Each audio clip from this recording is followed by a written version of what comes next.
মেয়েরা খুব বড় অভিনেত্রী, কারণ তারা পাহাড় সমান দুঃখ মনে নিয়েও সকলের সাথে হাসি মুখে কথা বলতে পারে। মেয়েদের কষ্ট সহজে কেউ বুঝতে পারে না।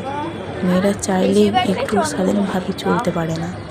একটি মেয়ে যখন বাবার বাড়িতে থাকে তখন সে হাজার সমালোচনার পাত্রী।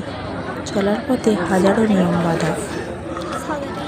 ঠিক করে বসো, ঠিক করে ঘুমাও, ঠিক করে চলো, লোকে কি বলবে, সমাজ কি বলবে, এরকম হাজারো নিয়ম।